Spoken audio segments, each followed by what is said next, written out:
तो दोस्तों, परमाणु सबमरीन के प्रोग्राम पर जो लास्ट अपडेट हम लोगों ने डिस्कस किया था, उसमें हम लोग ये निष्कर्ष पर पहुंचे थे कि जो भारत की तीसरी न्यूक्लियर सबमरीन है यानी SSBN क्लास की, जिसे नाम दिया गया है S4, वो भारतीय नौसेना में शामिल कर ली गई है। और उसके कुछ सैटेलाइट इमेजेस वगैरह वायरल हुए थे, जिनके आधार पर ये सारी चीजें कही जा रही थी। इसके साथ साथ अगला अपडेट जो था वो S5 को लेकर था, और S5 को लेकर अपडेट ये था कि इसके डिजाइन के ऊपर काम पूरा कर लिया गया है। इसके साथ साथ SSN के प्रोग्राम को लेकर भी कुछ अपडेट निकल कर आए थे, और बताया ये जा रहा था कि अगले 2 वर्षों में इसके डिजाइनिंग फेज का काम पूरा कर लिया जाएगा, जो कि प्रोजेक्ट 75 अल्फा के तहत 6 की संख्या में निर्मित की जानी है।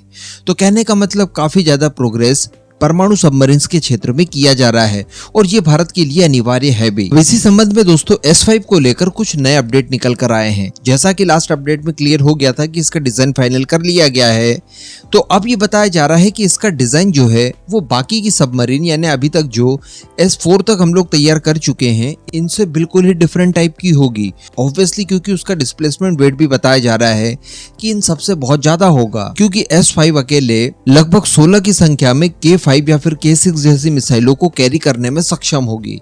तो इस तरह से काफी विस्तृत तौर पर इसकी डिजाइन को तैयार किया गया है। और इसके डिस्प्लेसमेंट वेट की भी बात की जाए तो 12,000 से लेकर 13,000 टन के आसपास होने जा रही है, यानी अपनी फैमिली की पुरानी सबमरीन्स की तुलना में लगभग 2 गुनी बड़ी होगी। लंबाई भी लगभग 150 मीटर के आसपास बताई जाती है। लेकिन अब बारी आ जाती है कि इसके ऊपर काम शुरू कब होगा, और काम शुरू करने के लिए किस किस तरह की पहल शुरू की गई है। तो मैं आपको बता दूं कि काम इसके ऊपर अब बहुत जल्द शुरू होने जा रहा है, क्योंकि इसी को लेकर एक बड़ा अपडेट निकल कर आया है, और बताया जा रहा है कि इसके लिए अब स्टील की तैयारियां की जा रही है। जी हाँ, हम सभी जानते हैं कि सबमरीन को पूरे जीवन खारे पानी के अंदर होना होता है। ऐसी परिस्थिति में इसमें आप कोई भी नॉर्मल स्टील का इस्तेमाल नहीं कर सकते। डेफिनेटली आपको एक ऐसा स्टील चाहिए होगा जो कि समुद्र के इस खारे पानी को सहन कर सके, और अगले कई वर्षों तक वो आपको सर्विस दे पाए।